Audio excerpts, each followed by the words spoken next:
the World Healing Tour movement with your host, Noah Crane. Heal yourself, heal the world. Hey everybody, my name is Lisa Ray. I'm a literary agent and I'm working with the media team here at The Grass Grows where I am, and we are so excited to bring you a co-author experience where you will grow your brand and your visibility. Click the link below and apply now for free, and we will see you inside the pages of The Grass Grows where I am. Hello, and welcome to the World Healing Tour podcast, where our mission is to help you heal yourself so you can heal the world. Hi, my name is Noah Crane. Each week, we will bring you tips and tools and inspire you to live your most empowered and joyful life. I'm also the author of the book, The Grass is Greenest Where I Am. The grass is greenest where I am. It's because the grass is greenest where you are when you say so, when you choose to live in your own love and light and share your unique gifts in the world. Live in a place of no comparison, no competition, and no scarcity. And that's why it's called World Healing Tour. Because when you heal yourself, you truly create that ripple effect for others to heal on the journey as well. And we know that healing is not easy, and we all have our own journey. Each week, I bring incredible guests into studio to pour into you and into your life and show you their way or their modality of healing to help you as well. My guest today, Chris Becker, is a scientist and inventor, as well as a writer and speaker. The author of A Path with Psychedelics, a journal of journeys of healing with psychedelics. It includes essays, poems of spirituality, and transformation. Chris, welcome to the World Healing Tour podcast. Thank you, Noah. Thank you for having me. Yeah, of course.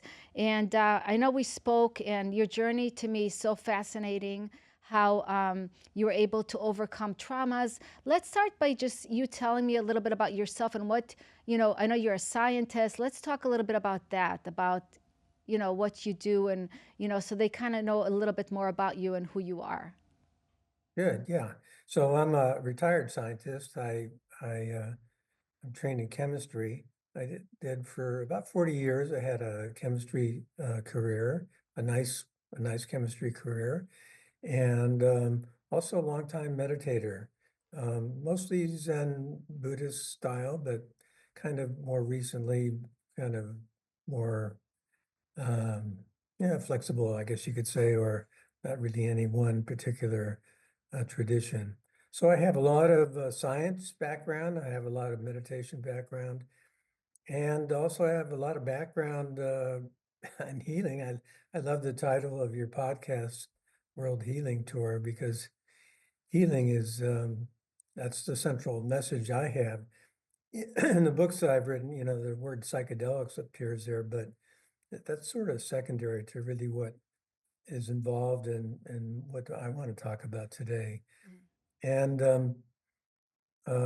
also about my background is, is healing. But of course, even preceding that is, the injury. What are you going to heal? I mean, why do you need to heal? What is there to heal? Might be another way to say it. So, and we'll talk about it. You can tell me how much background to give, but I'll just say at least briefly that, like a lot of people, and maybe we can talk about this some more. I had a tough childhood, and we don't rate childhoods like, oh, that one was worse than that one, and it's not really useful, actually. I had a difficult childhood, what psychologists call developmental trauma. And so that's what I needed to heal. And there's all kinds of trauma. Developmental trauma, turns out scientists, medical scientists have studied this.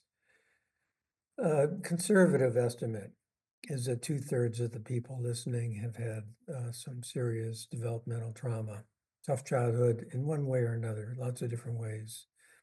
And that can get inside of us. And for most people, we carry that to the grave. Um, so it's worth healing.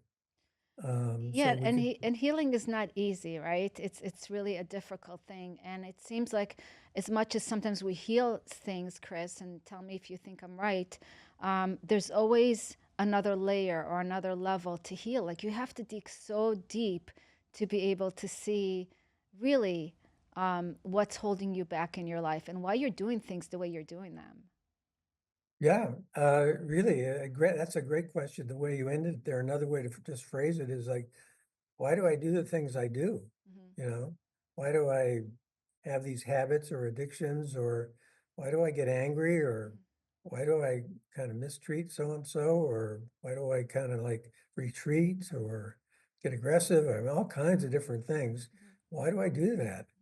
And for people who are very aware, I think like most of the people who are listening to your podcast, they have pretty good awareness of at least some of that, but there can always be more awareness. And like you say, more layers. It's not a simple switch. It's more a path than a switch. So yeah, it can be very deep and it can take a while. It can take a lot of work sometimes. Yeah, and like you said, some of us will go through our whole lives, and it's just the layers are so deep that even if you heal some of those things, other things are still controlling you from being able to really live your passion and purpose and in true abundance in life. Which means when I talk about abundance, it's not just financial abundance, it's also the freedom that you want to experience through life. So those early childhood traumas and developmental traumas can really hold you back. Oh yeah, um, for sure. Mo- mo- it holds back most people, it holds back the world. Look at the world, we got nothing but wars and Mhm. um, you know, it can be brutal up there. And in the United States, we have a very nice standard of living. In a lot of places, not so. But yeah, we can learn, and it takes some self-reflection. Yeah, of course, sometimes other people can help us, like, oh, point out like why we have certain habits, or ask us like, why do you do that? Um, Hopefully in a loving way, but in an honest way too, because sometimes we're blind to our own behaviors, our own issues, and of course, that's where, for example, addictions really are manifest, or why they manifest, because whether it's alcohol or some sort of drugs, or shopping or eating or gambling or Mhm. sex or whatever, those are ways of really avoiding uh, our own pain, our own troubles, and of course, keep us from doing any healing work. Yeah, and running away, right? Because it's easy to just avoid it and run away and not have to deal with those deeper emotions that are, that make us feel the pain. Right, exactly. Mhm. And it's semantics maybe, but you can almost say that some of these addictions are helpful in a certain limited way. They could, because they're like self kind of medications. They keep us from feeling the pain, but of course they don't cure the pain, and so that's why they're so limited. But the psyche, the soul, has a way of trying to avoid pain, and so that's why we have a lot of times these behaviors or denials or addictions to keep from feeling that pain, because yeah, nobody likes to feel pain. It's just kind of a natural thing. But sometimes healing, you have to feel a little pain. You have to kind of go back to, where the injury happened and kind of heal it. But yeah, those things, those ways of avoiding pain are natural. We don't call them bad. They're just, this is what we do, but they can be harmful or certainly not help us. How were you able to become so successful even through your traumas? Good, good question. I think for me, I was blessed with a good mind. And for me, I guess I kind of gravitated to the idea that with academic success, I would be more loved or more accepted. So that's one way I kind of turn my energy is to academics And, um, and then also just the necessity of, having a career, trying to be successful in a career and bringing in a paycheck and raising a family, paying mortgage, Um, so it takes a certain amount of energy. And for me, my personal, um, there's lots of different symptoms for myself, and I'm pretty common case. Uh, for me, I was drinking alcohol in the evening. So, but I managed to keep it under control so that I was very functional. So you'd call it functional drinking, I guess you could say. So I worked and I had a successful career and I raised a family, maybe made some mistakes and wasn't a great partner because of all the trauma I carried, but I managed and I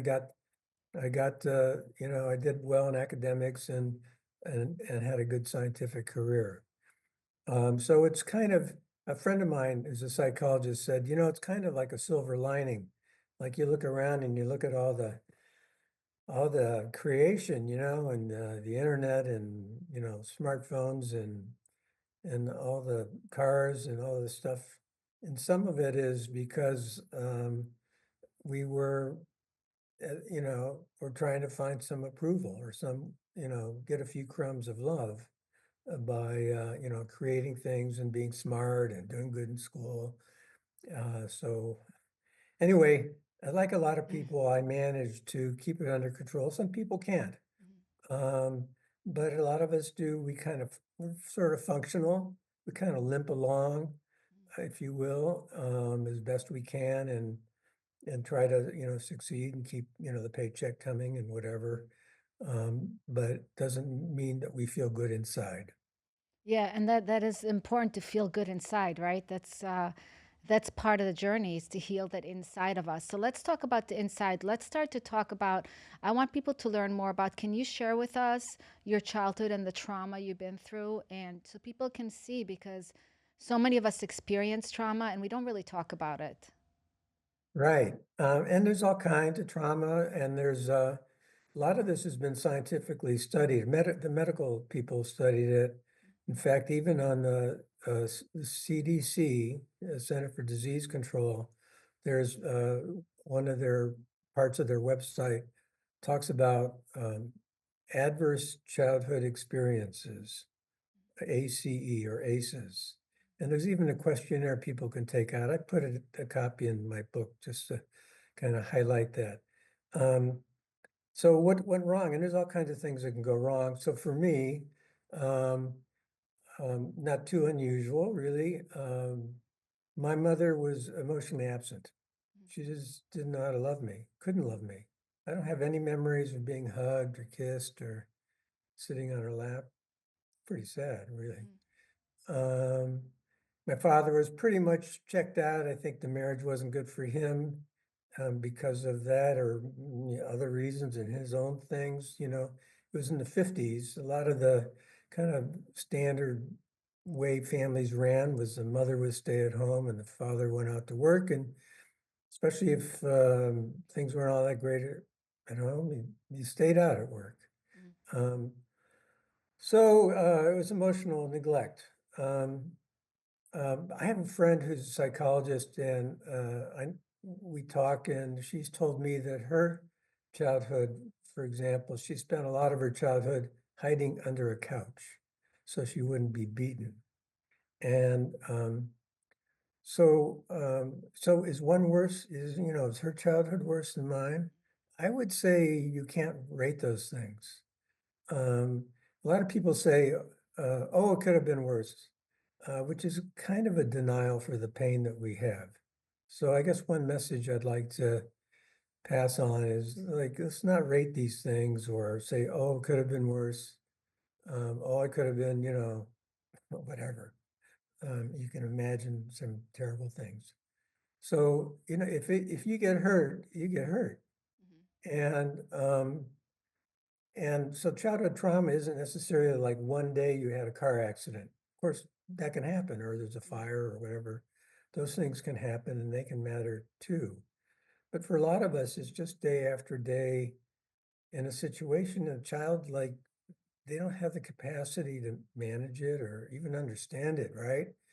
They just kind of sense something's wrong. Um, Did you have brothers and sisters growing up? I did. I had two older brothers Mhm. who have had their share of troubles as adults. And sometimes being the youngest, I was youngest, so sometimes they would kind of take out their frustrations on me. Um, that can happen. Sometimes we have troubles with our siblings, but my problem was primarily, the parents were basically absent. Okay, so the fact that your parents were not there emotionally available for you really affected you and how you felt about yourself and how you adjusted to the world around you. Exactly. It's, and I've read a bunch of, psychology since I started doing my healing, try to understand myself and other people more. And, some people say one of the deepest wounds that a person can suffer is emotional absence, not being loved. It can be really brutal and for a person's insides. There's a famous study about a Romanian orphanage, for example, that they had a lot of fatalities. These infants in the orphanage had a lot of fatalities, and they were because they found out they were just left alone. They weren't touched, so they started a program where the caregivers would come in and pick them up and talk to them and hold them and touch them, Mhm. and the fatalities went way down. It's like, so sad that you have to learn it that way, but it does underscore the fact that we are, we're creatures of love and connection. And when you take love and connection away from a person, it can be devastating. Yes, definitely. Yeah, I've heard about that study. So how did that affect your relationship with your mom? Um, well, you don't understand it as a child, so you just like, oh, this is it. This is what things are. This is the way the world works. So your child, as a child myself, I didn't really understand it, and so I just went on with my life, and I became like a lot of people in the world, what psychologists call self-reliant, or you don't need to be a psychologist to understand what that means. So there's nobody else to do it for you, so you better do it yourself. Mhm. And that's good. It's in a certain way because it's a self-protection. How am I going to get through? Well, I'm going to have to do it myself. And that can succeed. But of course, the problem with self-reliance is that it cuts us off emotionally. So a lot of times for example, in a romantic relationship, a marriage, a partnership, and we can't really be vulnerable. We can't let it in. We can't let that love in or affection in because that's foreign. Not just foreign, but it's our psyche deep down inside tells us it's not safe. It's not safe to trust another person. So you kind of lock up your heart. Would you say that? That's a nice way to say it. Exactly. Yeah, and it So, affects your relationships all through life. So you, at a certain point in your life, you realized that there was trauma there, and you acknowledged it. There had to be a point where you were like, "Oh, I want to heal this." right. Well, I'm fortunate, and some people are fortunate in that way. You might call it a bump in the road. You get a bump in the road, something happens, divorce, you lose your job, you lose a loved one, something that kind of shakes you up. In this case, for me, my brother had some wherewithal, and he said to me one day, we were together, and he noticed my drinking in the evening. And he said, "Hey, why don't you quit drinking?" And and this was not that long ago. I mean, I was carrying all this stuff for ages. This was only like 7 years ago. So, I was already just recently retired from my 40-year career. So I guess you could say better late than never. But that was the bump in the road for me. My brother said, why don't you quit drinking? And of course, that's really hard to do because that's your self-medication. That's a way to keep the pain away. But, also I knew he was right.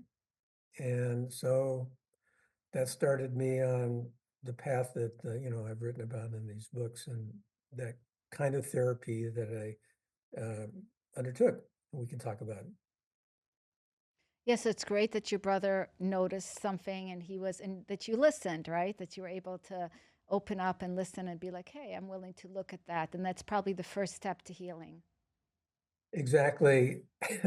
Yeah, there has to be a little crack in the door. Mm. Otherwise, you just go on and with the drinking or, whatever you're doing.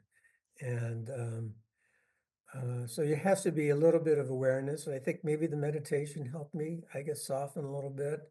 Although really a lot of that happened after the therapy that I did. And so maybe to go down that road, like, well, what kind of therapy, if that's okay, Noah? Sure.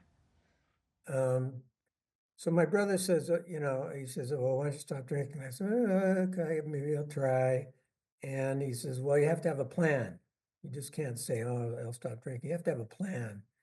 And so for me, just coincidentally, this would be 2018. There was a book that had come out just a couple of months before that I read. Was a bestseller by an author named Michael Pollan, Pollan. And the book, famous author, written about other things, but this book was called How to Change Your Mind.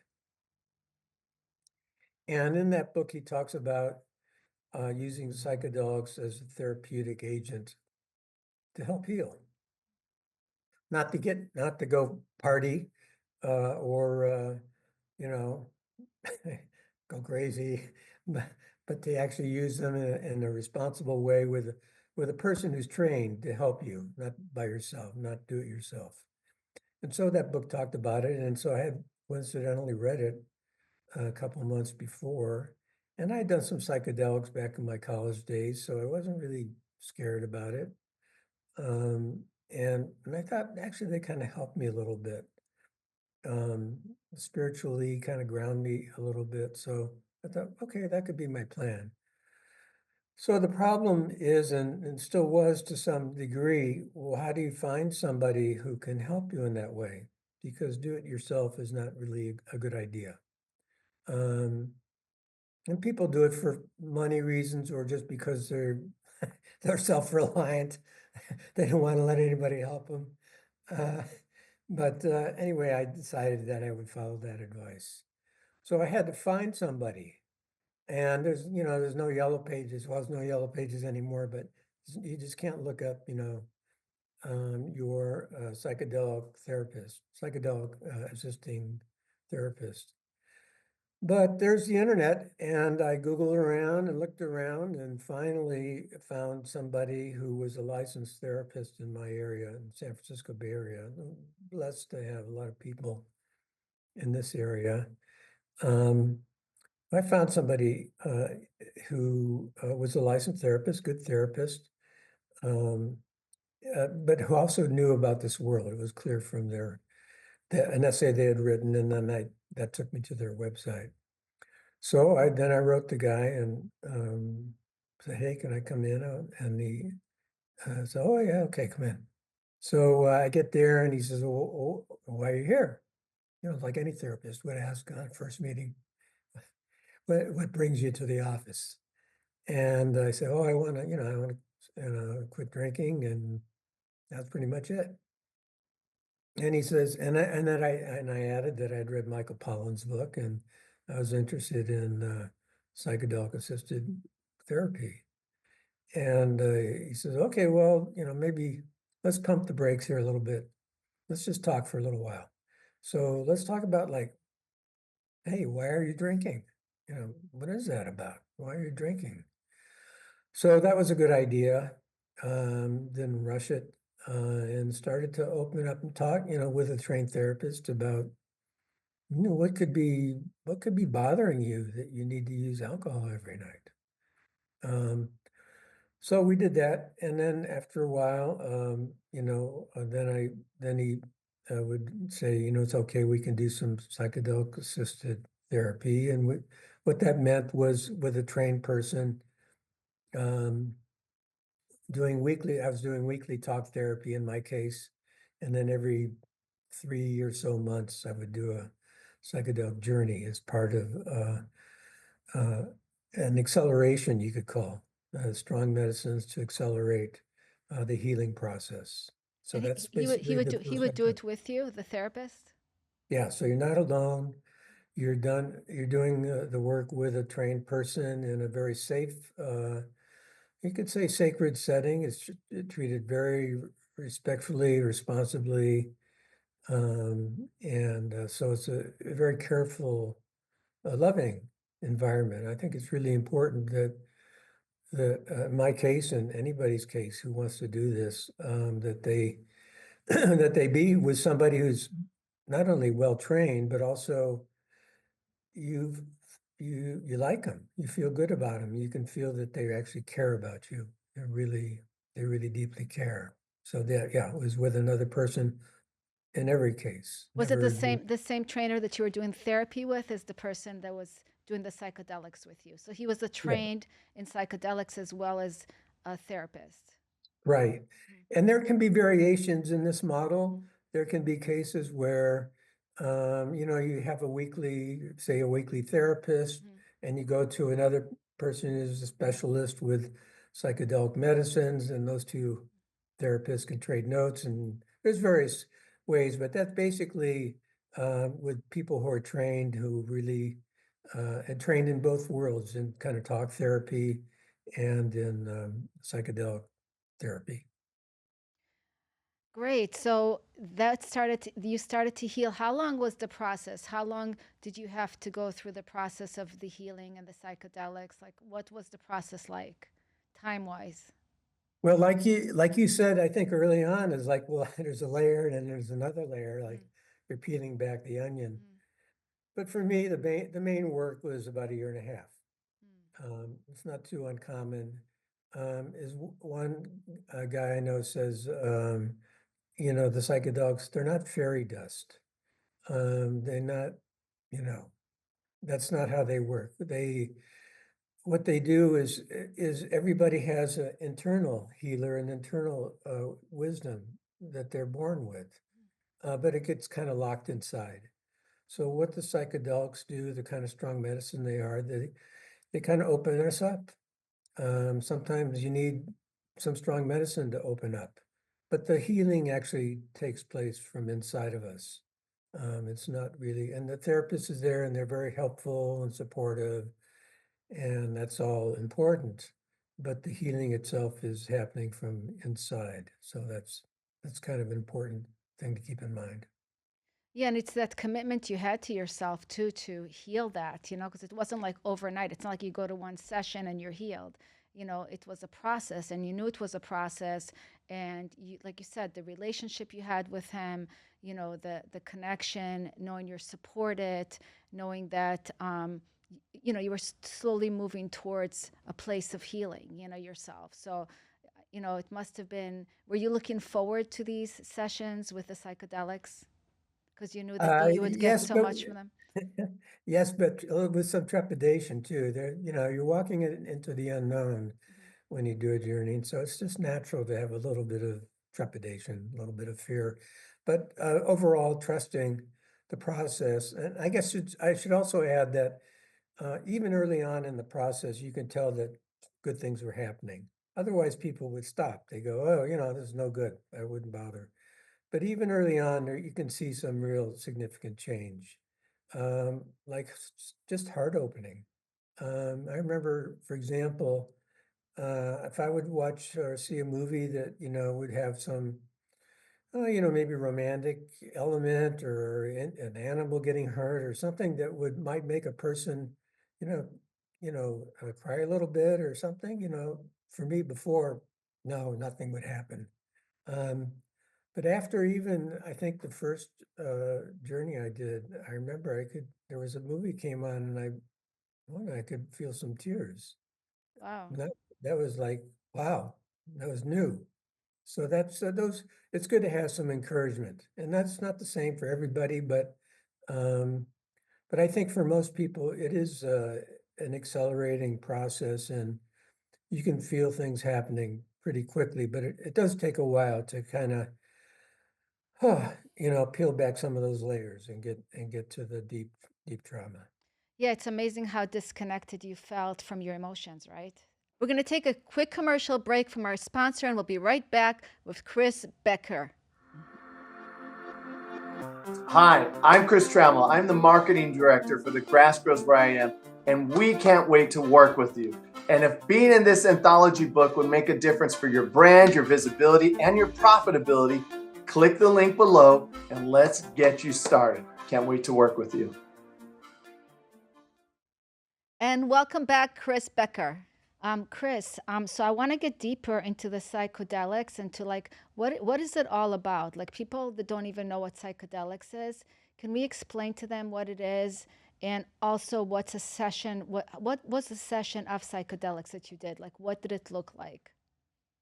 Right. So basically, most of my work was one-on-one with the therapist. So it's in a safe place, safe room, usually inside, but there were a couple cases where we went outside into a redwood forest that was, quiet and nobody's going to disturb us. So basically, you need a safe space with the person that you're working with. And then there's the psychedelics and what they are. So there's a few different kinds. The most common ones that people use in this kind of work are psilocybin mushrooms or magic mushrooms and MDMA, which is a synthetic compound. And they work differently. Most people, in my case, is kind of typical. You start with a couple MDMA journeys and then later journeys could be with mushrooms. And so you take the material, the compound, it's a capsule for MDMA. It's a known amount. It's weighed. It's not just guessed at. And the person you're with knows how much to give you. Um, there's a actually ancient Greek saying, I think it is, the difference between a medicine and a poison is the dose. So you have to know how much to give a person. And so that's done in a respectful and experienced way. And you wear eye shades in this case. Um, Primarily, you wear eye shades. So you're not walking around in the woods, or you're not at the beach looking around at the waves and the birds. So it's an inward journey into your psyche, into your soul. No distractions. There's music typically played, gentle music, but supportive music, sometimes a little evocative music. Music can be very powerful, but it's not like rock and roll or stuff like that. But it's things to really distract you, but more support you and kind of, I don't know. It's like a current in a river, kind of guide you along a little bit. So that's a very brief description of the journey. They've typically 4 hours long, something like that, with eye shades and the therapist guide is supportive. He's there for you, but he's not there to boss you around or tell you what to do, because again, that's the internal healer that is being opened, and your own wounding a lot better than the therapist does. The therapist respects that. But he or she is trained to help you. If you get stuck, you get in a really kind of looping place, a really super scary place. And sometimes dark material needs to come out, and it can be challenging and can be scary. And that's one reason you don't do it yourself. So you might otherwise have a traumatizing bad trip. But the therapist is there to help you. bring you home safely, support you, and talk to you and calm you down and love you basically. So Are you drinking anything during that time? you might have some water, a little bit of water. And you're in nature the whole time? No, well, you can be in nature. Most times you're in a room, like a journey room, a nice room. Needs to be nice decoration, pictures made, nice pictures on the wall, plants, a nice calming room. So a lot of times it's indoors, but it can be outdoors sometimes. Have I painted a pretty a picture? Is it, help me out if I need to add some more detail. Happy to. Oh no, no, that does definitely paint a picture. So you're in a room and you have what's going through your mind as you're going through this journey? What are you feeling? What are you seeing? What are you experiencing? Right. Good question. I should add that in the way there's two parts before and after the journey. So the before is called, well, preparation. And as part of preparation, you make intentions. What do I want to visit? What do I want to do? What do I want to get out of this journey? So you have intentions. Um, Kind of a wish list, a simple one, just a few. I want to go, I certainly in my first few journeys, I wanted to go back to my early childhood. I was, my guide therapist was, suggesting, hey, it might be a good idea. Yeah, it's a good idea. So you have intentions before the journey, and then during the journey, the intentions kind of help you along, but sometimes there's a saying, you don't necessarily get what you want, you get what you need. Mhm. And so the medicine kind of helps that happen. And so what you really do need is where your mind goes, where your heart goes, where your emotions go. And a lot of times it's very body oriented. You can really feel things in your body.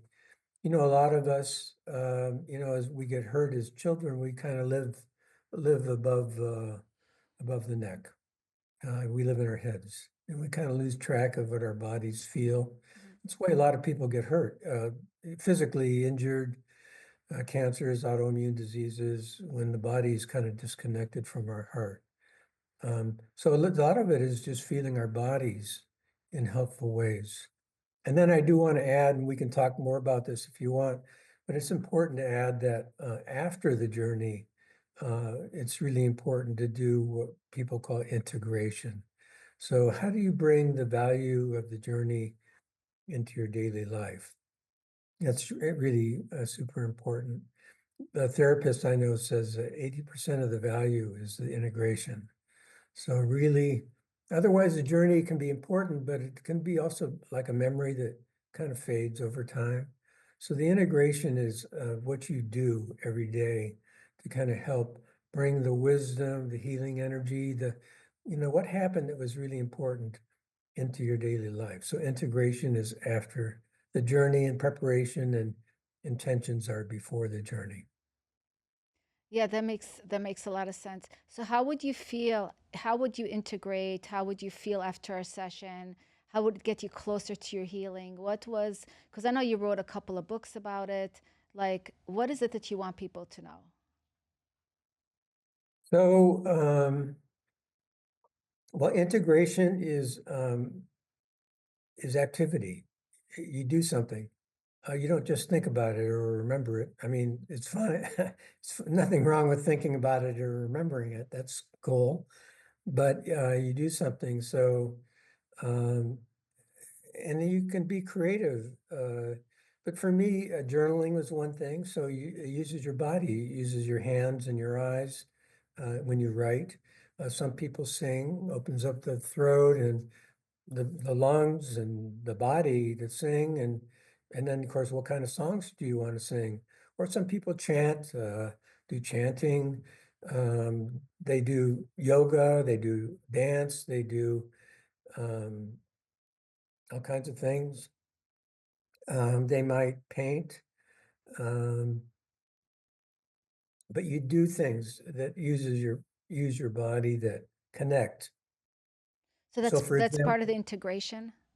yeah, Okay. so it's doing something that relates to the healing that you felt in the journey or the things you experienced in the journey. And so for example, journaling, well, and of course my journals ended up kind of basically becoming turned into my book in a large way. Um, it's writing about it, what I experienced and what it meant to me and how I felt, and what and the insights. A lot of times the insights come after the journey. Oh my goodness! Like I remember one time I had a deep crying after a journey, um, and it started when towards the end of the journey when I said to my guide, "You must have had a good teacher." And it made me suddenly burst into tears for, it seemed like no reason. And it wasn't until like a day or two after the journey when I realized why I was crying. And and I realized that the last time I cried like that was when I dropped dirt onto my father's casket. And so that opened up the understanding of what what you get from a father or a teacher. And I also had insight about, you know, relying on teachers as kind of pseudo fathers, and that really that I had that I had all that stuff inside of me, all Was that ability inside of me. I didn't need to go to somebody else to feel that father image, but it just opened up a true understanding for me about uh, what my father meant to me and also what I didn't get from my father and what I was trying to substitute elsewhere. And all that understanding kind of in a kind of in a prefrontal, you know, conscious way happened after a day or two after the journey, but it was the journey that actually opened that up that I would have probably never really felt and deeply felt emotionally and understood. so it seems like it was the gratitude too, like if in that moment you felt so much gratitude that somebody could, like he had such a good teacher that he was able to give you that gift of feeling again. Yes, I think gratitude, Hmm. I think gratitude is a big part of this path, opening up the gratitude. And I think I would also say, and this happens particularly with crying, though not, everything is, within context, but this is really common. And I think in that case was very much true to me. The big crying was grieving. And I was grieving for the fact that I lost my father, and yet I really didn't have the father I needed. And sometimes we grieve both for things we've lost, like people we've lost, or situations we've lost, relationships we've lost. But we can also and need to sometimes grieve for things that didn't happen that should have happened, like a loving childhood or a really present and supportive father. And it's also appropriate and needed to grieve for things also that didn't happen that should have happened.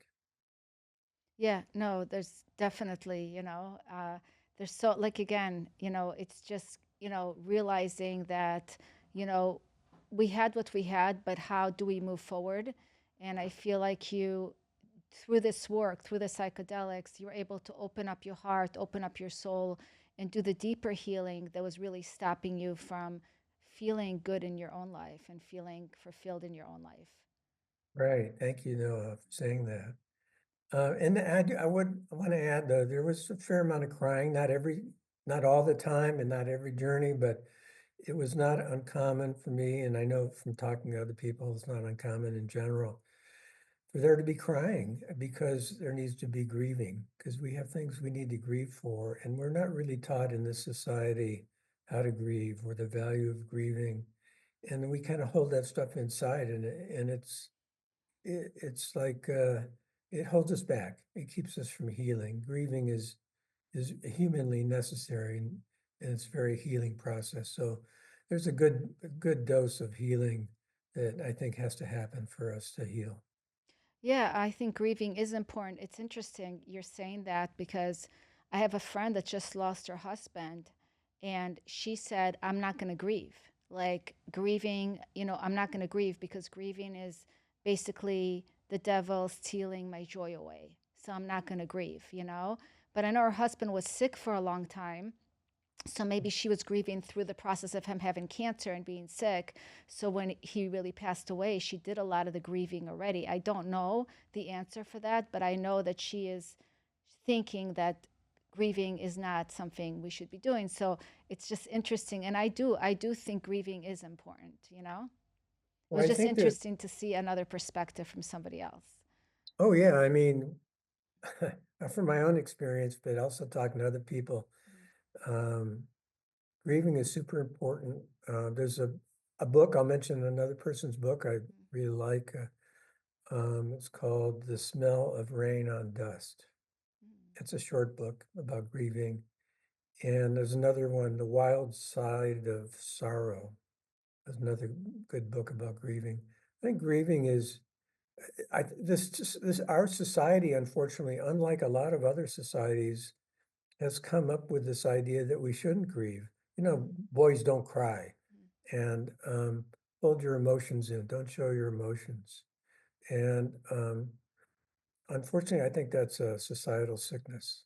I think it's important that we have our emotions, and I think grieving is my personal opinion from my experience and It's talking part to of other it's part of people. life. You're gonna grieve.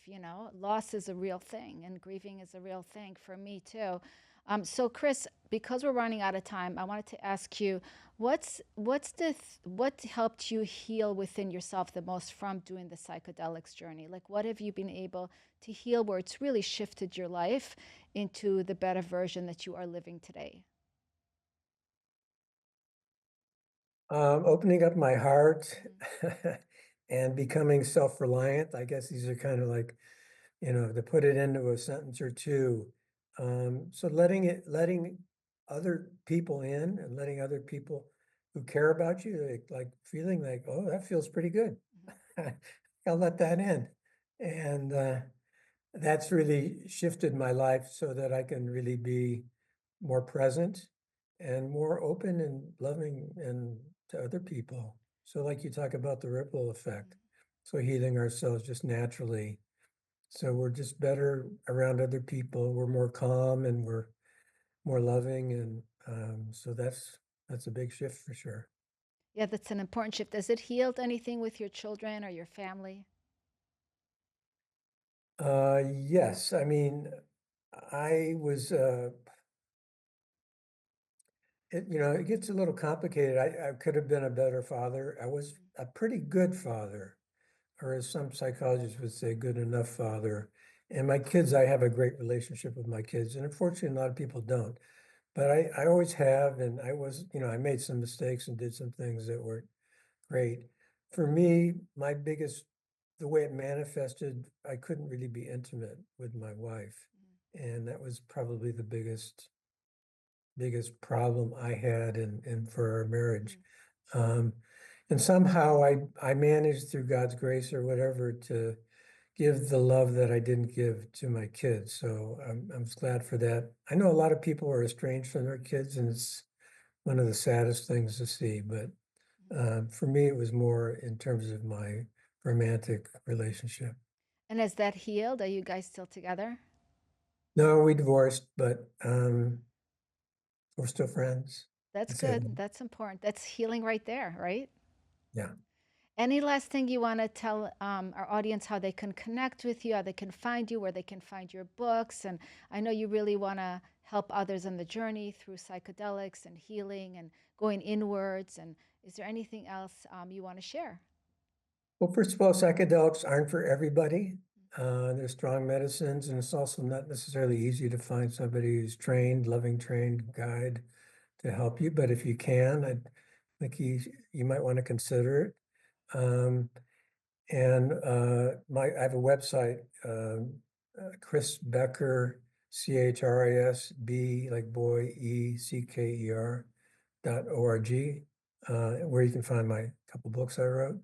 But I'm here really to say to everybody, take a look in the mirror. If you've got an addiction or a problem with anger or resentment, or you're withdrawing, or like, take a self-assessment, and whatever way of healing that you want to pursue, I hope you go forward. And remember that this is a good way. It's a powerful way, and it's starting to become legal in like Oregon and Colorado, maybe New Mexico, but there's some legality issues. But think about it. Take it as a possibility, at least for some people, and respect it. Thank you. Thank you so much for sharing your journey with us.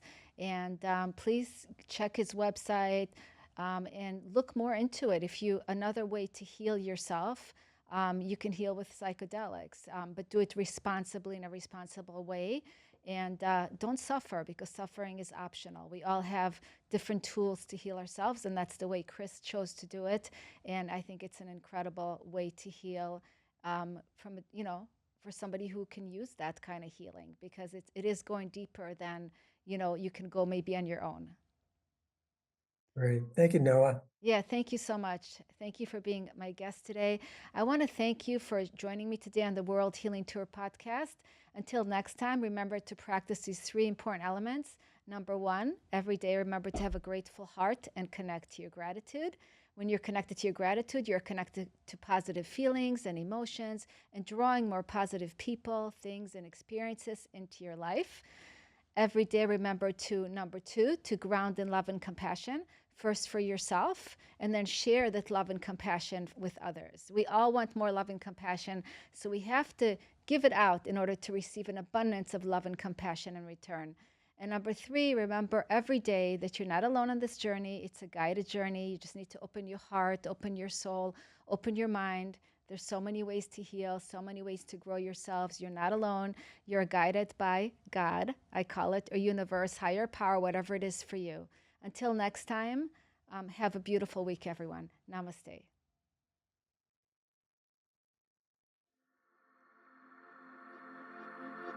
Hi, this is Noah Crane. I'm excited to share this anthology book with you, The Grass Grows Where I Am. So just join us and be a part of this incredible book to help bring your message and influence into the world. We're excited to showcase what you do to make this world better. Click the link below. The World Healing Tour Movement with your host, Noah Crane. Heal yourself, heal the world.